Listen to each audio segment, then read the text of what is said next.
ליפית אנחנו רואים את הבעיה, יש נשירה מאוד מאוד חזקה.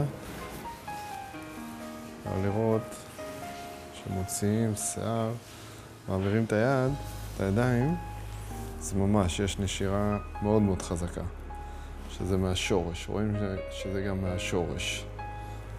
אוקיי, זה בעיה הורמונלית, שילוב של גנטיקה, אבל פה זה נראה לי הורמונלי, זה אחרי הריונות וכיוצא בזה. גם בשיער עצמו, שהוא נראה פה בריא, אבל בחלק הזה הוא מתחיל כבר, המחזוריות שלו היא מאוד מאוד מאוד קצרה, ואז בעצם הוא לא נראה בריא. הוא נראה מאוד מאוד עייף. מאוד עייף, פחות ברק, ומתחיל להתפצל, וממש נושר. אז אפשר לראות את זה גם פה, שפה רואים את החלק הזה, שהוא ממש ממש דליל, והחלק הזה שהוא יותר צמוד לקרקפת, הוא יותר בריא, אבל המחזוריות שלו מתחילה בזה שהוא נושר. המחזוריות שלו מאוד מאוד חלשה. אנחנו נתחיל לעשות את הבדיקה מהחלק האחורי, לבדוק את הקרקפת.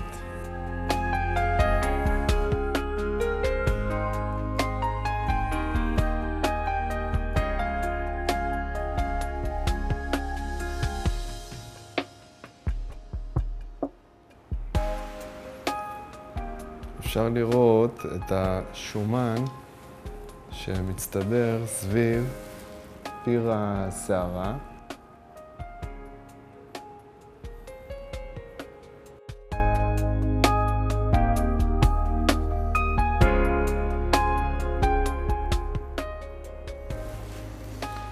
בפיר השערה אפשר לראות שיש בעיה הורמונלית. הבעיה ההורמונלית יוצרת בעצם בעיה בבלוטת החל, שיוצר ממש שומן שהוא נמצא גם על השיער עצמו. ואפשר לראות את הבעיה של הנשירה, שפה זה צפוף, ופה בעצם יש נשירה שזה בחלק האחורי. שבדרך כלל בחלק האחורי אין בעיה של נשירה. החלק הקדמי הוא תמיד בעייתי מבחינת הנשירה. עכשיו נעלה למעלה. פה אפשר לראות ממש בבירור איך השיער פגום, ממש פגום. אפשר לראות את הרמת זקיקים פה, שיש פה בעיה מאוד מאוד רצינית של נשירה. אפשר לראות שהזקיק עצמו לא מוציא את השערה בצורה בריאה, ואז היא נשברת.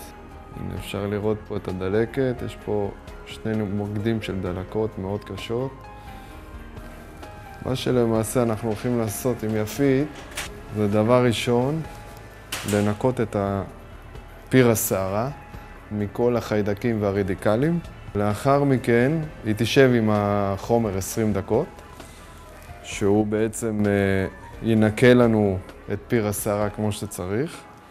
לאחר 20 דקות אנחנו חופפים לה עם השמפו שמשולב לחומר עצמו, ואחרי חפיפה אנחנו שמים את החומר שהוא בעצם, יש בו רכיבים שמוכחים מדעית, שהם עוצרים את הנשירה, מאיצים את הזקיק ומאיצים את הזרימת דם, שהזקיק יקבל חמצן.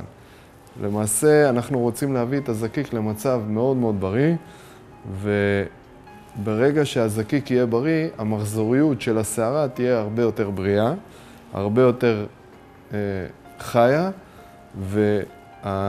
והשיער ייראה הרבה יותר, לא יהיה נשירה, והשיער ייראה הרבה הרבה יותר חי ולא יישבר ולא יגיע למצב כזה שבעצם הוא עושה מה שהוא רוצה. כרגע השיער עושה מה שהוא רוצה, לא מה שצריך לעשות. הוא יוצא ופה הוא נשבר וכאן הוא הולך בצורה גלים, והכל בעצם מתחיל בעצם מהשורש. מהשורש מתחיל הכל.